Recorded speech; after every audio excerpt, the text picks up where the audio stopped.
একটা নতুন রেসিপি নিয়ে চলে এলাম। খুবই টেস্টি খেতে। আর এটা হচ্ছে ফুলকপির রেসিপি।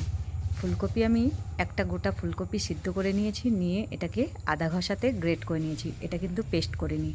কিছু কাঁচা লঙ্কা কুচি করে নিয়েছি, আদা রসুন পেস্ট করে নিয়েছি, একটা বড় সাইজের টমেটো নিয়েছি, ধনেপাতা নিয়েছি, আর এখন পেঁয়াজটা কেটে নেব।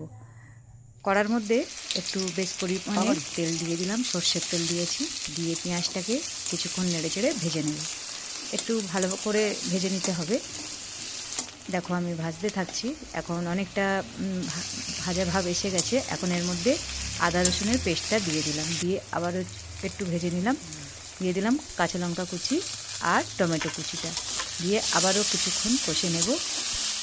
কষতে থাকবো কিছুক্ষণ। রেসিপিটা কেমন হয়েছে অবশ্যই কমেন্টে জানিও। আর দিয়ে দিলাম পরিমাণ অনুযায়ী লবণ, আর দিলাম অল্প একটু হলুদের গুঁড়ো, আর একটু কাশ্মীরি রেড চিলি পাউডার দিলাম, জিরে আর ধনে পাউডার দিলাম। দিয়ে কষে নিয়েছি। দেখো তেলটা ছেড়ে দিয়েছে সাইড দিয়ে। এখন ফুলকপিটা দিয়ে দিলাম। এটা কিন্তু গ্রেট করা, বাটা নয়। বাটলে একদম কাদা কাদা হয়ে যাবে। এটা ওই জন্য গ্রেট করে নেওয়া, ঝুরো ঝুরো হওয়ার জন্য। এখন কিছুক্ষণ কষে নিলাম ভালো করে। আর দেখো এখানে আমি 3টে ডিম নিয়েছি। একটা ফুলকপির জন্য আমি 3টে ডিম নিয়েছি।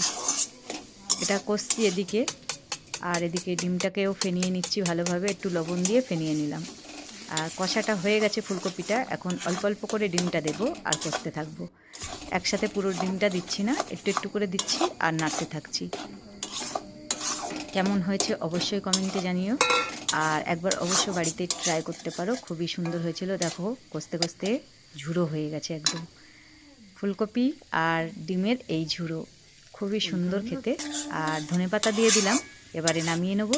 আবারও একটা নতুন রেসিপি নিয়ে চলে আসব।